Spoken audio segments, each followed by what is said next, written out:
Yes, thank you for staying tuned with us on Frontline this morning. Just as we did mention at the beginning of the program, that we'll be looking at the fallout of Trump's remark as regards the Christian genocide allegation, in which he has described Nigeria as a country of particular concern. Also, following its designation of Nigeria as a country of particular concern, the United States had said that it will work with the federal government to take decisive actions aimed at arresting perpetrators of religious violence, protecting Christians, and rescuing those held in hostage. And the federal government has also dismissed the recent external claim of systemic religious persecution in Nigeria, describing them as unfounded and misrepresentative of the country's pluralistic and tolerant society. And recently we have a minister saying that Nigeria remains a secular country where religions are allowed to be practiced by individuals, by citizens of the country. And yesterday,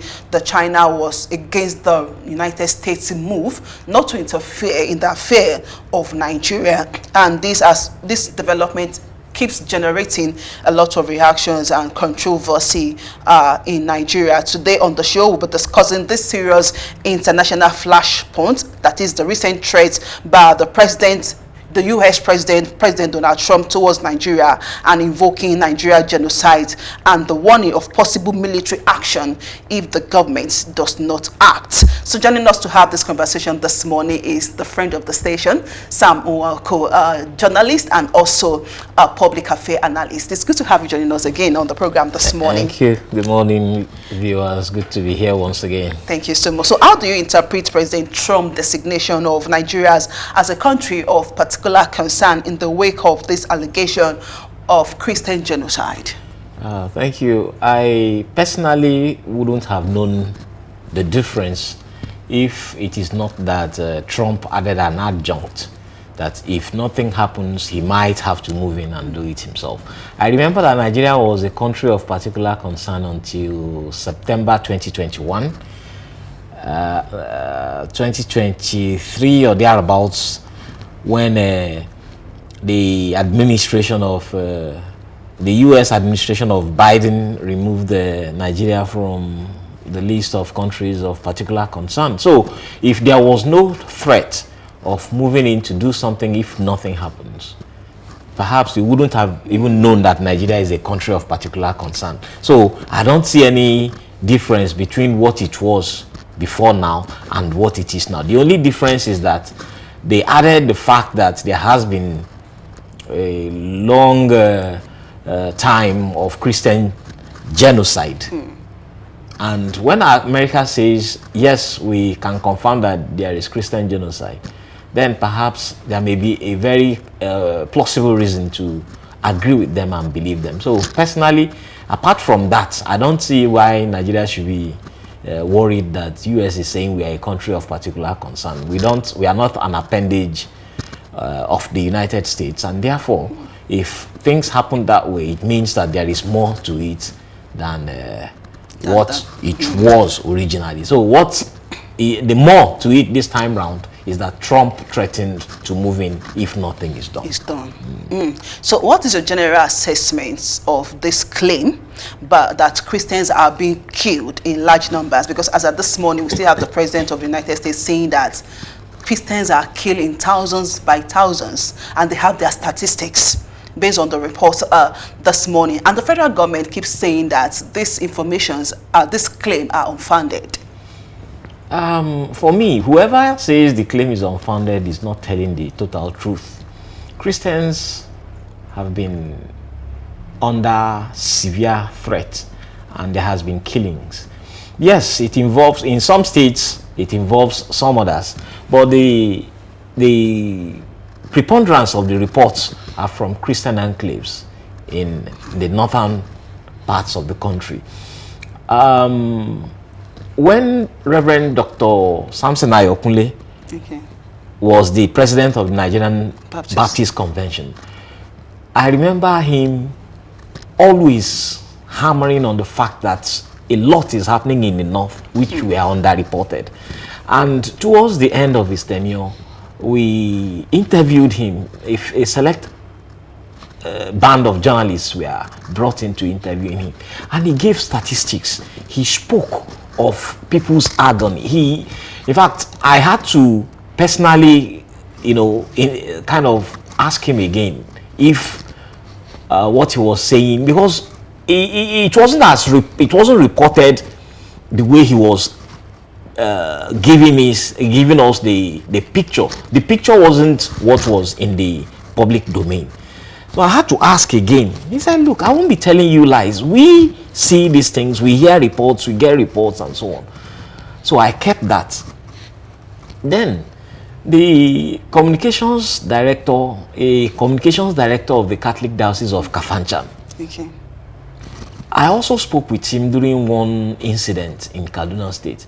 And he said, in fact, let me quote him. He said, my brother, if we do not report these incidents, it is not because they are not happening. It is because we are tired of reporting without anything being done. I said, that was profound. So, from the point of view of those two individuals, yes, a lot is happening from that place. That is one. Then secondly, the ones that are reported, we all know that it took people a little further scratching beyond the surface to understand that the whole of southern Borno and perhaps western Borno is Christian. That was when people began to understand that Chibok,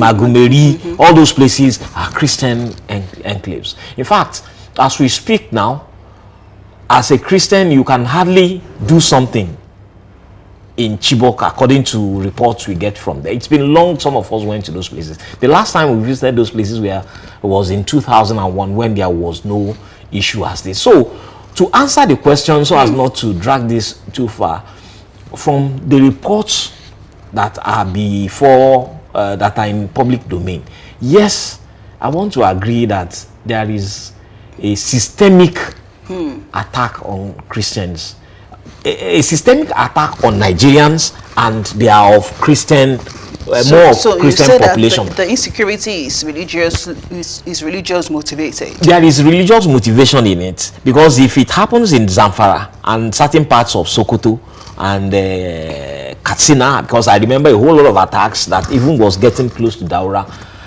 all those places have large amount of Muslim population. So it is not particularly religion, or it's either it is not particularly religion, or they are doing it systematically to make it have this garb of no, it is not religion, whereas it is happening. Why am I saying this? Because it's like it is going with, it is religious in motive, but they have to drag some other things along to be able to give it another coloration. I'm saying this because there have been reports that certain communities have been renamed in Bauchi State. Certain communities have been renamed in Gombe State. And the renaming of these communities, the people there could hardly do anything about it. And when these things take place, they say when the communities are sacked, they appoint an emir or a seriki who will become the leader of those communities, and then you have to be subservient to them. If that's what it is, he becomes your leader. So for me, there is element of religion in it, serious element of religion in it. Okay. But in order to drag it along with some other things, it happens in some other places too. When it was people have cited the example of what IPOB is doing in the southeast. And one of the questions some of us have asked is, why will there not be any kind of arrest? Exactly. Why will there not be any kind of why will you not be able to pin this thing to certain individuals or groups or anything? But when you say IPOB, you now say, okay, the leader of IPOB is in detention, is in court. Yeah. So who are the people doing these things? Why will government not be able to place its hands on it? So it gives it a kind of coloration that there is there is more to it that meets the eye. So based on the personal encounter you say you had with one of the Catholics in in the place you mentioned, saying that they are tired of reporting. Yeah. So that means the report gets to federal government. Yeah, the reports according to him. Yes, they make. In fact, he said, look, when you make your reports and even take certain actions, you will be the one to be arrested and detained, and people are getting I want to more and more understand frustrated. where this claim of unfounded report is coming from. If the federal government keeps insisting that there is no case of Christian genocide, and yet we have people reporting. Yeah, people, because to many Nigerians it might look that, oh, maybe it's not reported or it's underreported. Well, for media it is underreported, but for the government, and I mean by government I mean the relevant agencies of government who are supposed to hear some of these things, they have the reports, they hear them. It is not underreported, because when these attacks take place, it comes in they do it fundamentally, they do it in large volume, and these are things you can hardly cover. Sometimes when they say 11 people were killed, then be sure that more than 11 people must have been killed in that attack. And sometimes when the government gives its report, they don't even talk about casualties. They only say, okay, we repelled attacks by bandits and so on and so forth. And when you now go to those communities and ask further questions, you will now see another picture of what has happened there, an entirely different picture from what the government is putting out to the general public. Okay, so what would you consider as diplomatic implications of foreign leaders interfering or threatening military action if Nigeria refused to act? Now, the implication is one of the things we are already seeing now. To a large extent, the federal government has been running, I want to say, helter-skelter. They have activated all forms of reactions from ministers, from media aides, from all kinds of people who are talking about this same incident. And one of the preponderance of what they are saying is that, none of them has said that there are no killings, but what they are saying is that it's not just Christians that are being killed. But what the Christians have done is to, organize themselves and say, okay, these are the incidents that have happened, so we are more the victim than what they are trying to portray. But the government is saying, no, it is not true, and they are not backing it up with any known statistics. However, the implication, which is what we are coming at, the reaction is also not talking about how government is going to end the insecurity. The how is not being made known. The how is not part of the things they are discussing. What they are discussing is why the US should not threaten Nigeria because we are a sovereign state and so on. That is where the implication now comes from. What are the implications of this? In September this year, Nigeria has received, I think it's $560 million in aid from the United States. And this $560 million, whether we want to agree or not, is a lot of money which has gone into certain sectors of our economy and certain subsectors of the same economy. So what it means is that if the United States says, okay, we are withdrawing this and we are not going to give you any more support because you look like you are using your support to do things we have not agreed that you should do, that will be one of the implications. The second implication is that Nigeria is an economic partner to the United States, and the United States and Nigeria have a lot of treaties which every one of them had entered into, and these treaties mean that if the United States says okay, which is one of our major partners, if the major partner says no, we are not going to deal with you regarding this, it will affect us in many other parts of the other sectors of our economy and many other parts of the world. Because if the US says no, we are not dealing with you regarding this, Britain will take you, other Western powers will take you because they are allies with the United States and they are always on the same page. So those are some of the implications. Another implication is that we don't appear to be sincere in our dealings with this insecurity issue, because it was in public domain that the United Arab Emirates, UAE, convicted some Nigerians, 6 of them in particular, and jailed them. And after they are jailed them, they are awaiting deportation. The accusation, what they were convicted of, was sponsoring Boko Haram and terrorism. So why did Nigeria not take a cue from what those people had done, and why did Nigeria not act in the same way? As we speak, we don't know the number of convicts that have been people who have been convicted in any of the courts in the country based on what has happened in what has caused this discussion itself. That's terrorism. So it's a lot of, it's a maze which we know could be disentangled, but Nigeria as a government or as a country is not looking like it's serious about doing that. So, but the big question is, now, why do we have this interference coming in a time like this, particularly with the claim of Christian genocide? Insecurity in the country has been thriving for decades. And why do we have the United States coming up now to issue out a threat that if the federal government fails to act, there is going to be some kind of military intervention? So why now? Yes, the question why now looks like it is when, you know, sometimes when an idea is mature, nothing can stop its unfurlment. It will unfurl. I remember that some media fronts have said that reports have been going out since 2016, and 2016 to now is 9 years. 9 years. So in 9 years, the same report, they are killing people, they are killing Nigerians, they are killing people. Same report for 9 years. There would be a time when people will say no, enough of this. So for those 9 years, if you compile what has been happening and watch the trend and see how it has been managed, then there is every consideration that a reasonable person will say no, enough of this, let us take certain concrete actions and leave political correctness.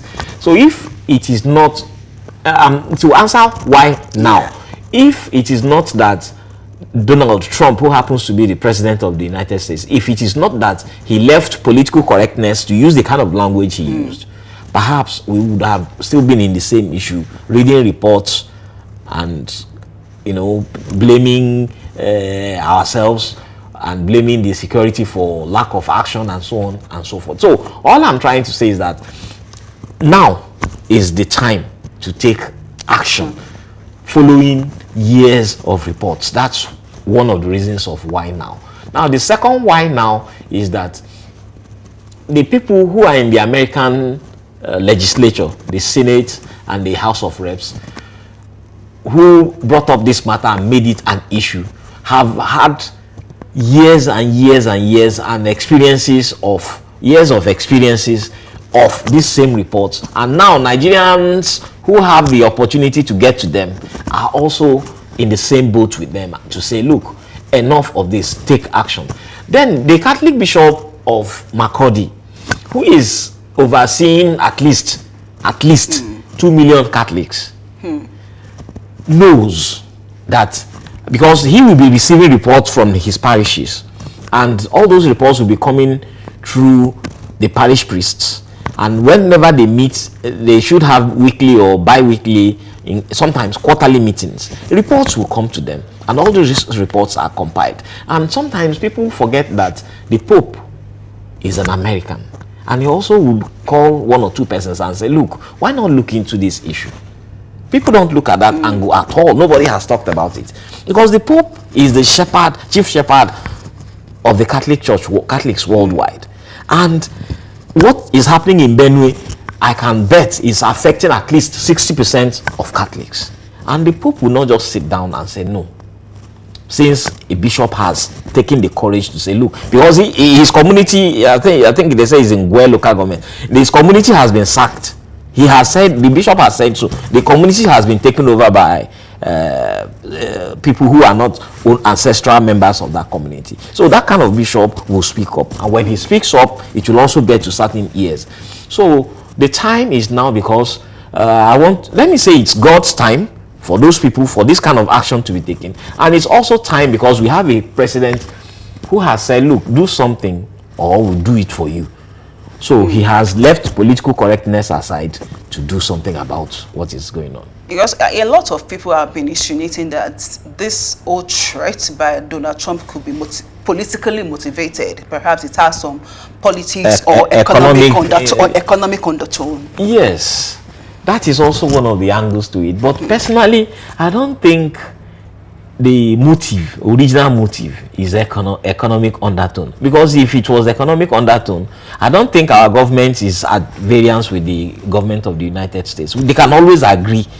And besides, how far do you think our economy is dependent on the Western economies?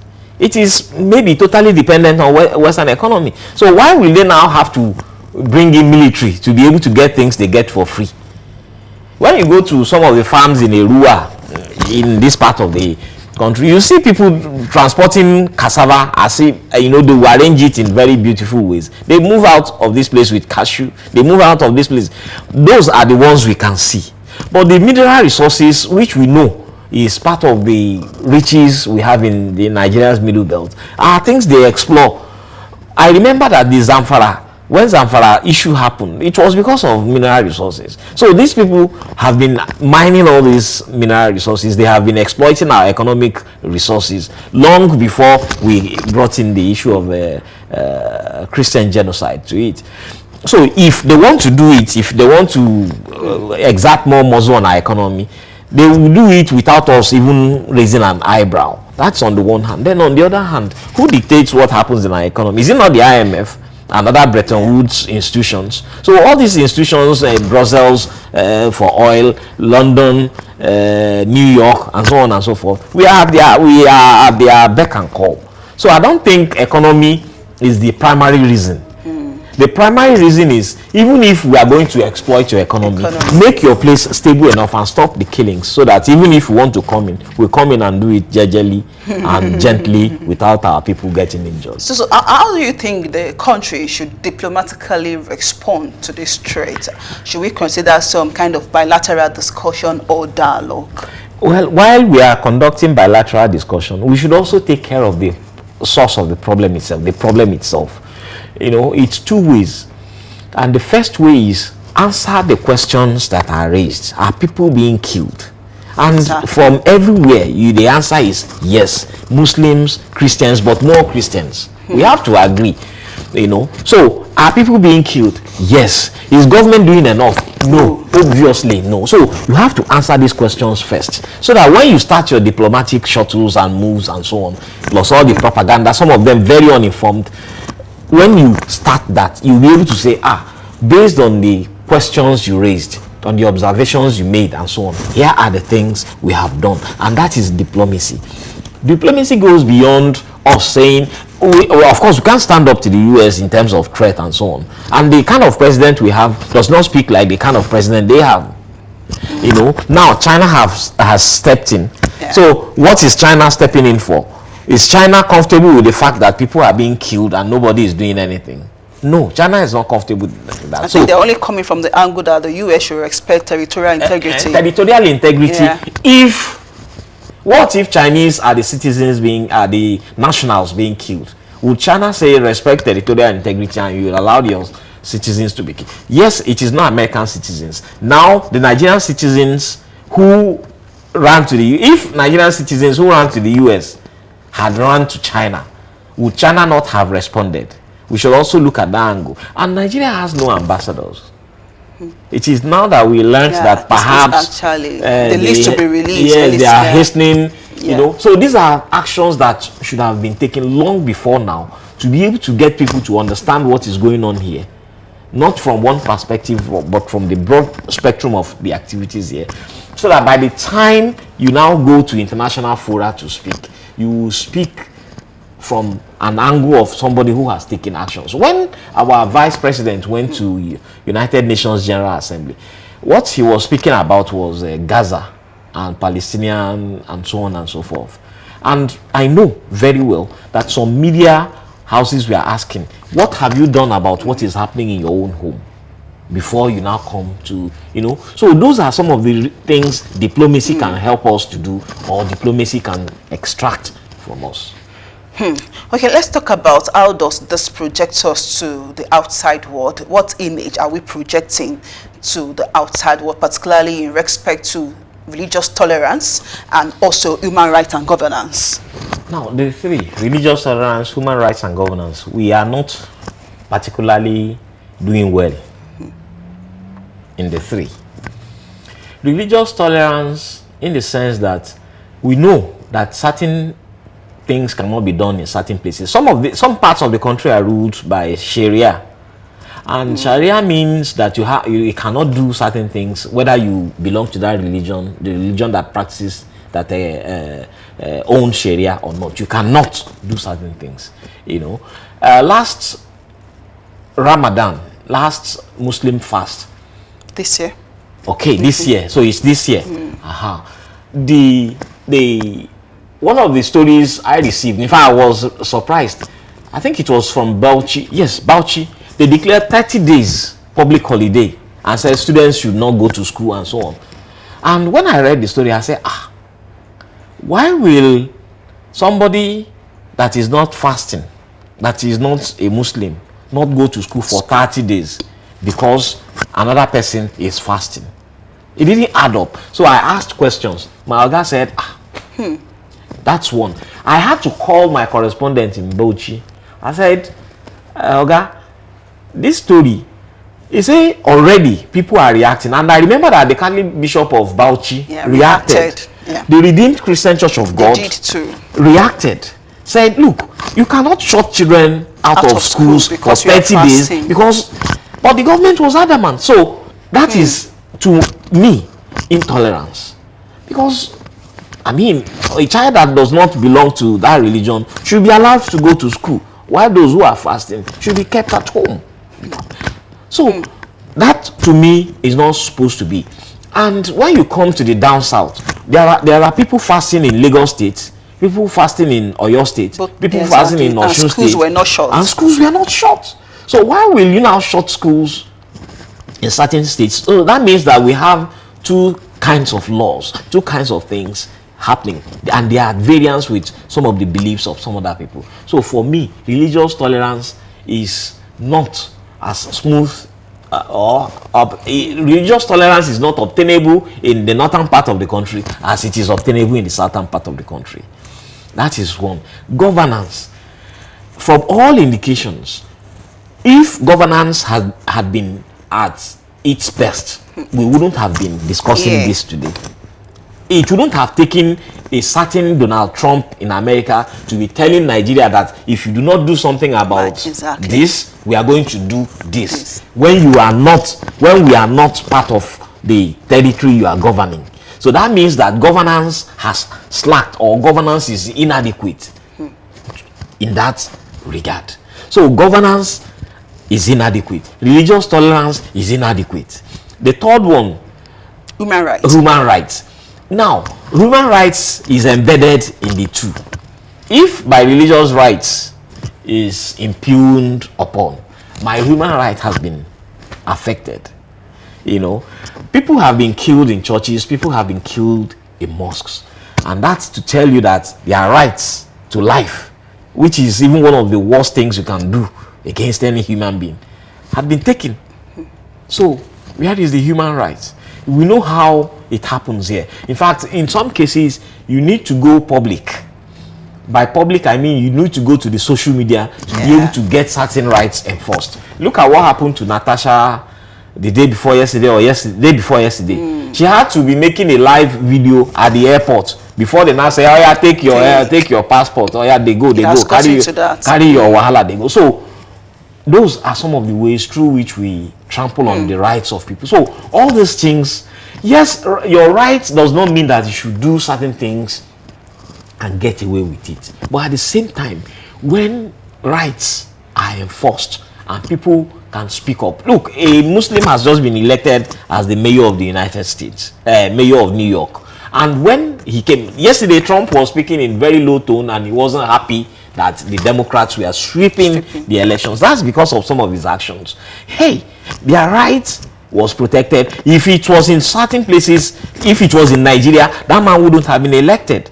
because that election wouldn't have gone the way it went, and people would have said, in fact, if you raise objections to what the powers at be want, they are going to scatter the election. But Trump came back yesterday and was saying, what happened is that we need to begin to change our pattern and human rights. Otherwise, they would have stopped that election. They can rig it. They can say certain glitches happened and they won't release it. So those rights, do we have them here? Do we see how people drive on the roads? There are no. In fact, if you go to, if you make complaints to maybe police and so on and so forth, you don't have rights until you show the amount of money in your pocket. So human rights, governance, religious tolerance, we are at a they are all at a very low ebb as we speak. All right, let's quickly talk about this comment coming in this morning where the United States is going to release the names of politicians, people at the corridor of power that are behind this genocide, this Christian genocide. And also we have the federal government also reacting swiftly to that, saying that foreign lobbyists are behind this claim of Christian genocide. So what do we make of all these two comments coming from these two different quarters? For me, if it was possible, let them release the list already. Let's know who are accused of what is going on in the country. I talked about UAE. Dubai. We know why I say that. Of course they can, but this is not the first time where we've have foreign countries saying that they want to release name of this, name of that, and yet we do see that list coming out. Exactly. So that's why what I'm saying also. If a court sat and convicted 6, it means that there are more, and those six men were convicted in the United Arab Emirates, in Dubai, you know. So who are the lawyers who represented them? What were the arguments? And so on and so forth. None of these things, none is in the knowledge, in the public knowledge of Nigerians. It means that if that could take place in the UAE, then the United States and others would also know. I remember Jonathan saying, if this is happening, then America should know. He said it.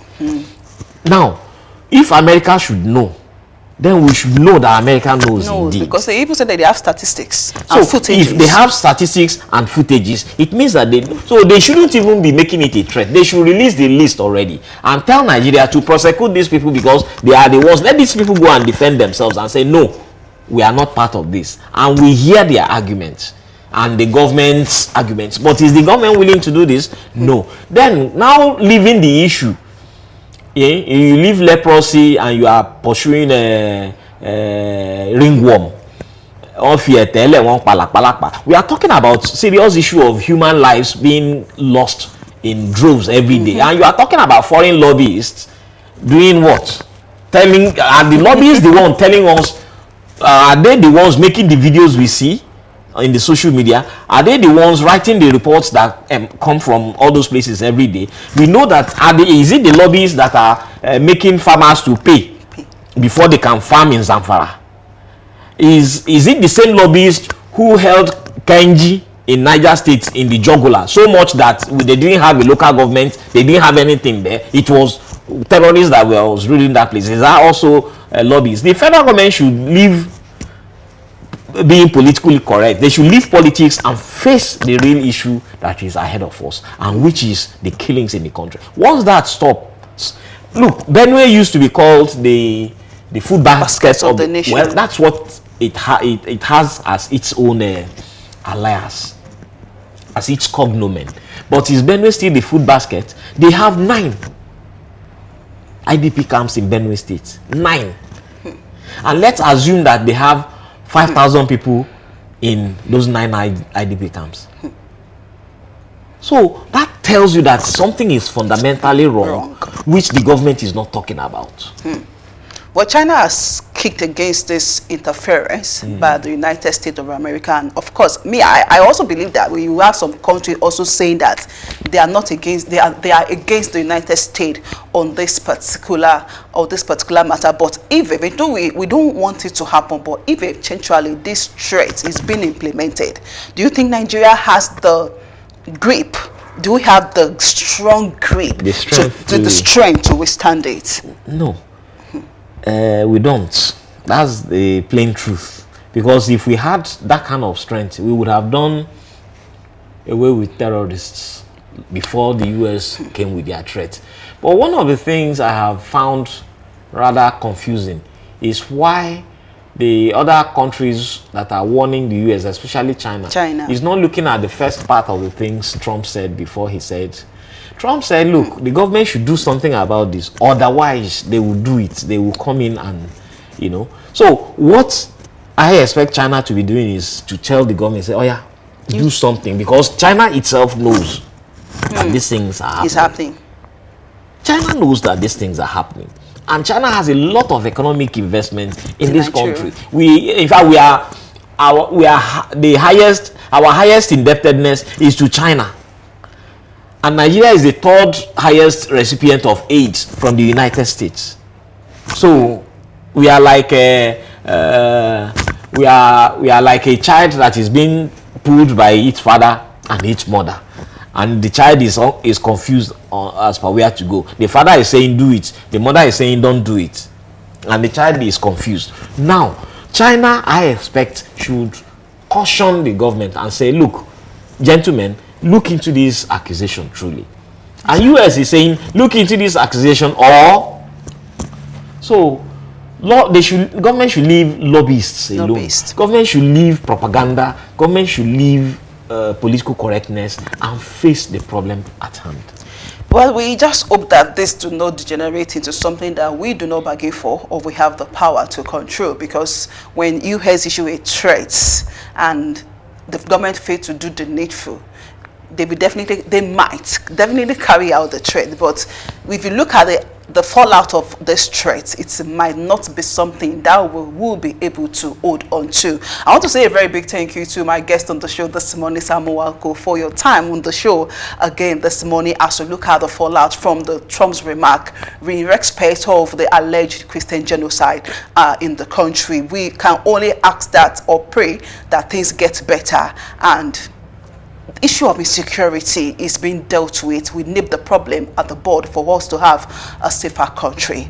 That's what you take on Frontline this morning. Join us again tomorrow for another episode. Until then, do have a wonderful day. I am Temitope Oladipo. It's goodbye for now.